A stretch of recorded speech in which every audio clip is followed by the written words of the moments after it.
Hello and welcome everybody.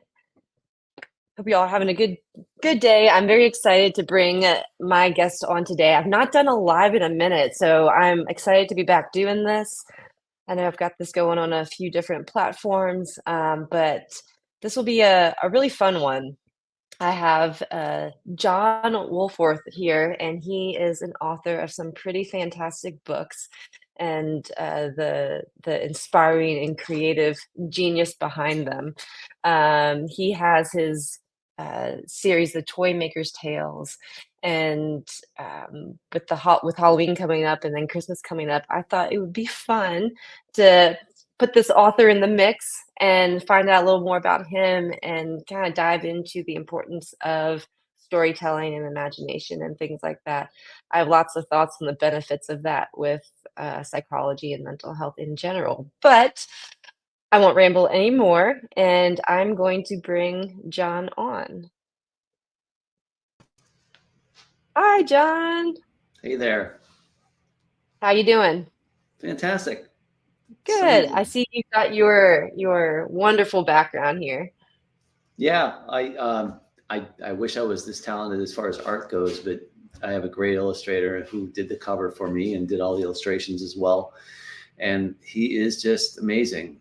The way that he's captured, what I think, and it's actually been inspiring too. Once he starts to do the images, you start to feel like Mhm. it's actually coming to life. So you feel Mm, more confident about what you're doing. yeah. And as far as you might even alter the words a bit and maybe add Mhm. some other things in, which I Mhm. definitely did at a couple of different points. So overall, it was quite an experience. This is the second time I've worked with him, and I will be continuing to do the same going forward. I mean, we've got another book coming in for Easter. That's Nice. the next one we're going to be doing, and that's going to be kind of fun. I mean, they're all fun, so Yeah. that's one of the reasons I do it. But Yeah, that's exciting. I feel like that's very similar to what I'm doing with my brother with our app. Like he's really brought it to life, right? And now that's happening, it's like now you can see the potential in it even more. So I feel like your illustrator is like my brother who does the tech for for our app. So that's cool. Well, I always like for my guests to share a little bit about your background and your story in terms of what got you into writing to begin with and what's your journey with that been? Because this is not your primary job, but this is your passion. And so, can you tell us all a little bit about why you got into this to begin with? well, it's interesting. I actually don't even know how I got on this track, but I know that when, back in the day, back in high school, it was a sort of, I found this ability to be able to write and rhyme pretty easily.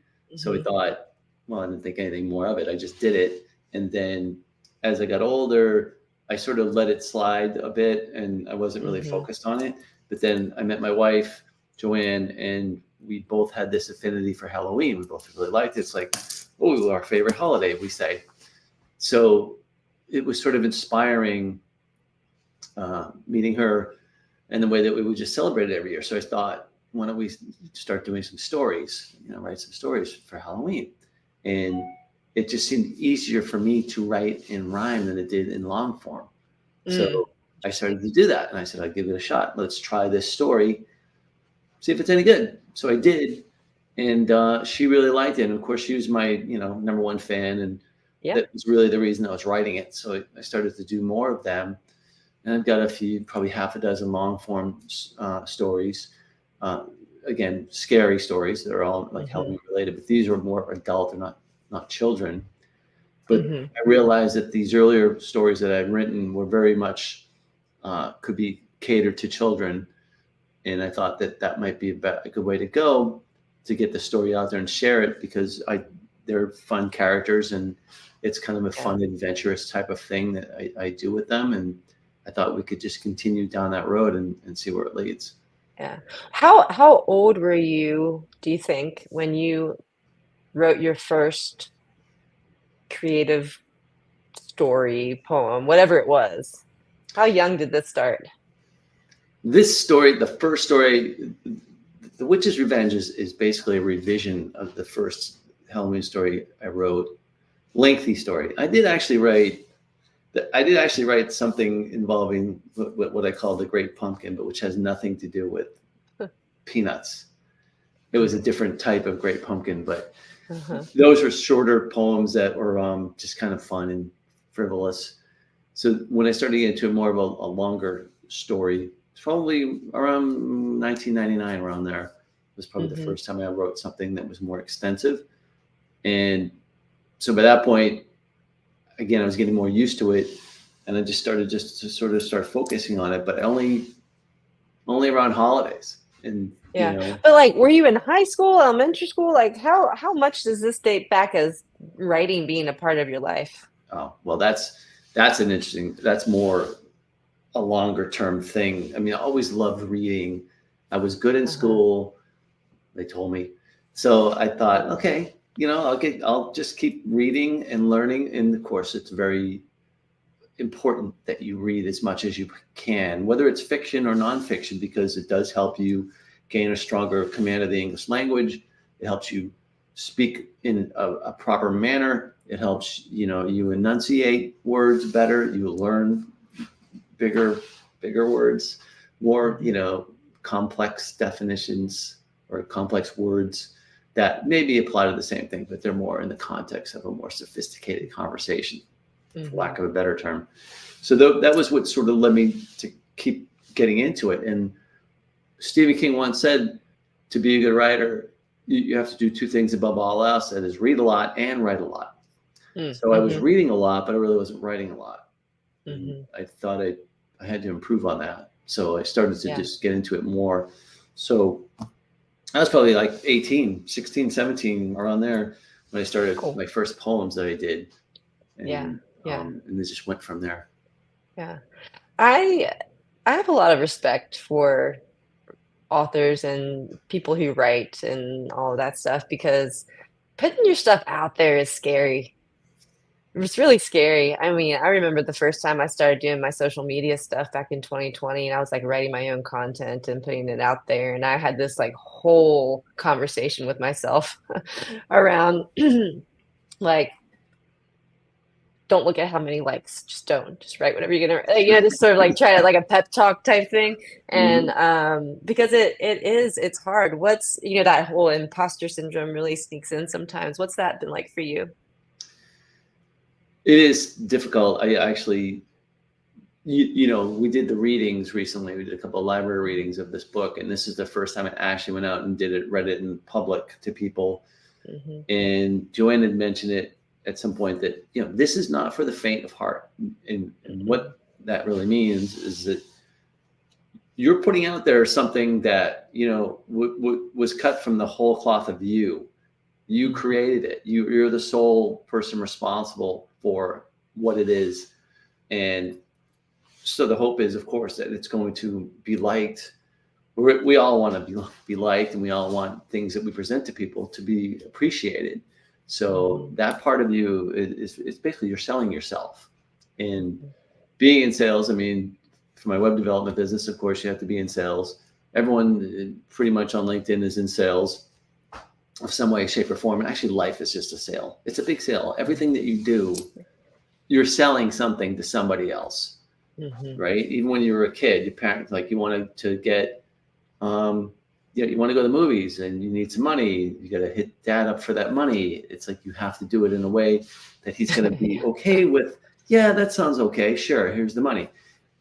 Yeah, you made a sale, right? Yeah, and I actually wrote something about that's that. Such a good point. A while ago. That I wanted a baseball glove when I was 12 years old, and I didn't look like I was going to get it, but I sort of just made a strong case as to why I really needed it to play Little League. And so I got it. But, it's that aspect of it. It's like you are selling, in this case, I'm selling myself because I'm selling a product that I created. And so you have to, you need to be thick-skinned. That's really what it is. I mean, if you believe in it enough and strongly enough, and you think it's good, some people are going to think it's good, but some are not going to think it's good. but that's just the nature of life. I mean, not everyone Yeah. thinks the same. So Yeah, yeah. Well, and that builds resiliency within you to be able to have that awareness of some people won't like it, some people will, and I think the art in that is not letting the potential negativity become a part of your identity. You know, like not letting that become a part of your self-worth or value because that's easy to do. If there's a rejection or someone doesn't like what you're doing, then it feels like a hit to your self-esteem. When we have to be really careful about that. And as I'm very open about being a people pleaser in recovery. I have to really watch my own sort of mental and emotional stuff, things not intruding in on that when maybe people don't like my content that I put out there or things like that, and it yeah. not sort of be this huge blow to your self-esteem. Because you're not going to make everybody happy. Not everybody is for you, How do you manage, like, and I don't know if what your experience is or if you've had many experiences and people not liking any of your things you write, or maybe not even not a liking, but maybe not enough people reading it yet or something like that. But how do you deal with that sort of part of all of this? I think you have to, as mentioned before, you need to have a strong skin and just be willing to take criticism along with compliments. Hmm. I think there's a balance there because Hmm. some people are going to know more than you do about how to write or the subject matter that you wrote about. Hmm. The way that things rhyme. Like I mean, it's all written in rhyme, as I mentioned, and there's some people out there that I've heard who've said, it's clunkier because you have to do things to make things rhyme, but I didn't see it that way. I thought everything sort of flowed together in a sense that, I mean, everything was cohesive and it's logical. There's a sequential, occurrence, a sequential list of occurrences that happen in the book. I mean, and all of that to me just seems like, oh, it's okay. Hmm. You feel that way. That's okay. You can, I mean, you're Hmm. free to feel however you want about it, but I believe in it. And so I think that belief is really your shield. That's what's Yeah. allows you to take the barbs of criticism Hmm. but at the same time embrace the compliments. I mean, I think that's the balance. I mean, it's great if Hmm. if someone said something that got you down, and then someone's going to go, "Oh, I really loved it," and then you're like, "Okay, cool." Yeah. Yeah. Right. Right. For sure. Well, so why do you believe in it? Why is this important to you? I believe in it because I did something to me that most people don't do.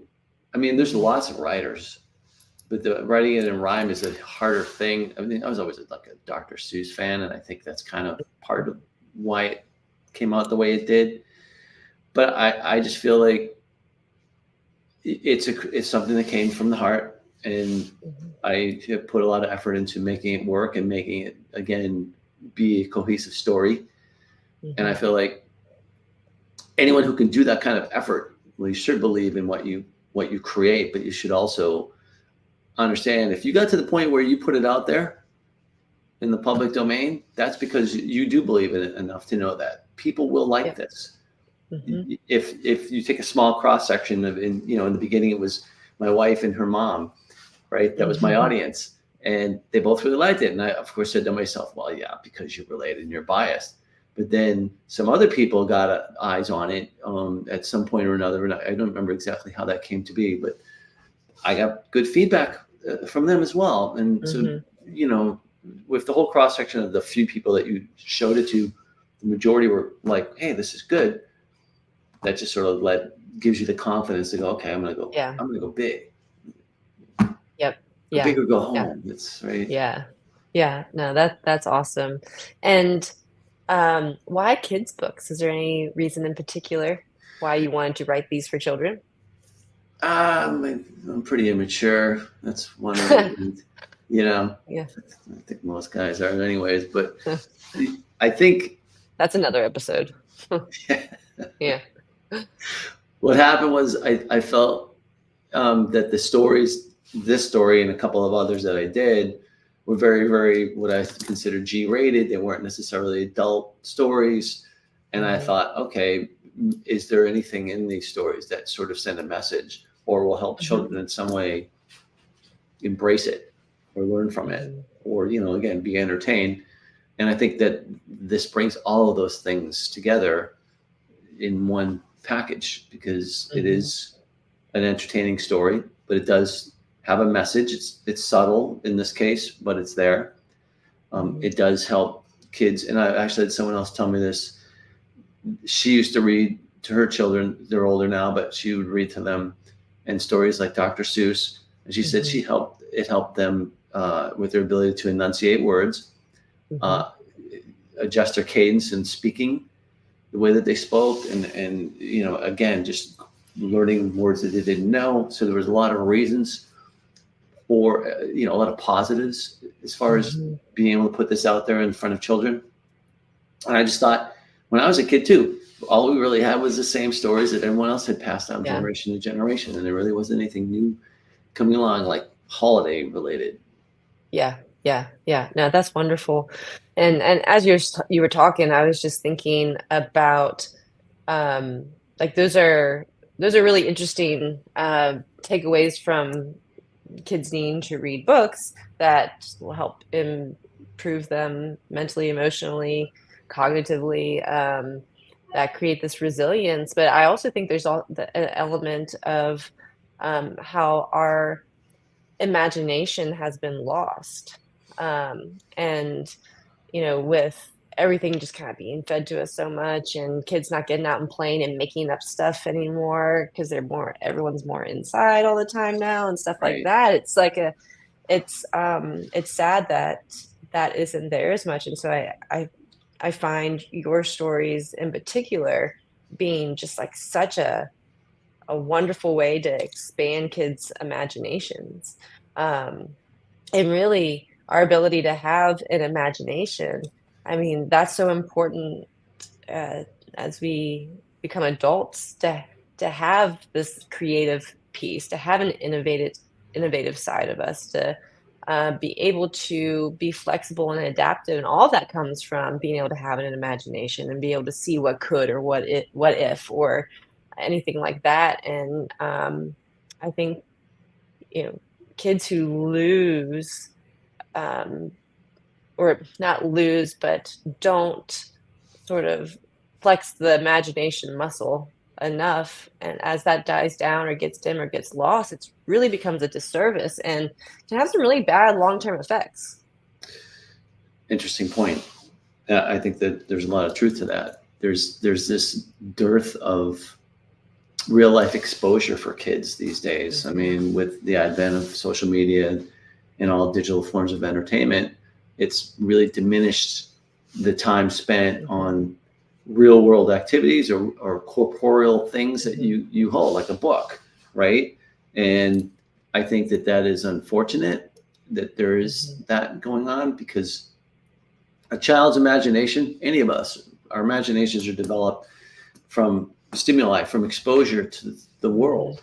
So the more Yeah. things that you experience and see and touch and feel and smell, the more that your mind will take those things and say, well, gee, I wonder what would happen if it was like this, or Hmm. if this thing did this instead of doing this, what would that do?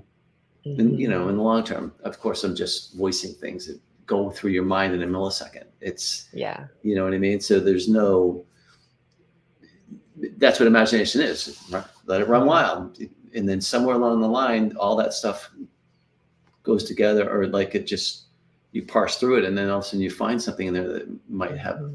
merit or Yeah. worth to you, anyways, right? Hmm. So I think that's one of the things that is a problem for kids is that they just don't get Hmm. enough exposure to keep the mind thinking Hmm. and imagining. Yeah, yeah. It's like go outside, here's some sticks, make up something and play. Like use your imagination, and that's so lost. Yeah. But so one of the things that I love about what you're doing is this toy maker and how he appears in your books. And it kind of makes you think of like the Where's Waldo books, you know, and you're like, you want to find Waldo because he's there in all the scenes somewhere, but this Yeah. is not that at all. But you have the toy maker, right? So can you share with everybody about the toy maker tales of why you picked the toy maker, and then what your plan is for the toy maker? Well, the this book was, like I said, the initial version of this book I wrote probably, again, like 20 years ago. And Hmm. I can't tell you where I came up with the character of the toy maker, but I felt like when I did a Christmas story, Hmm. um, obviously that involves toys too. So I just sort of felt like, well, he should be in there. And I did make a reference to Christmas being, something that he was involved in, of course, being a toy Hmm. maker, runs a toy making factory, right?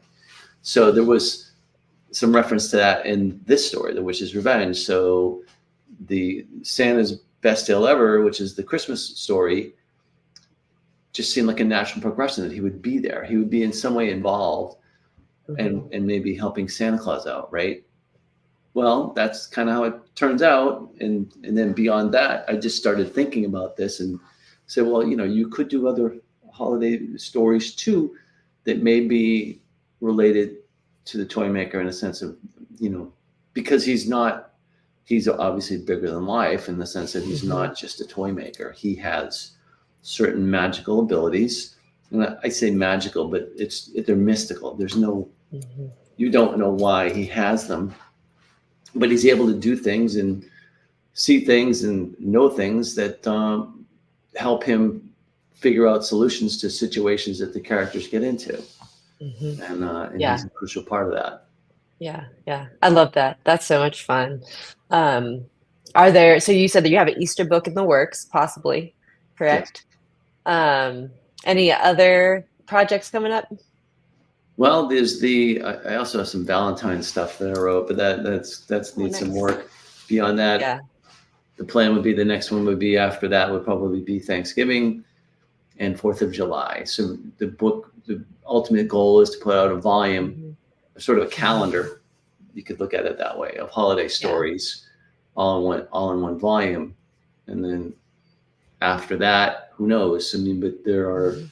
I have other things that I've written, other like fairy tale type things, Hmm. and as I said before, so there's a lot of adult stuff too that could potentially down the line be put together and released. But I mean, right now I'm focusing on this and trying to put my time into this because it's fun, and I love every time my illustrator sends me a new illustration. It's like, this is great. Yeah. Yeah. Yeah. That's exciting. Well, before I direct people on how to connect with you and where to get the books and all of that, um, if you could leave, you know, one message, one big takeaway, or something from your heart that you just hope, you know, anybody who gets to know you or reads your stories or whatever it may be, um, if you could leave some sort of sentiment that you want them to know about you or why you do this, what would that be? Um, Good question. I'll put you on the spot.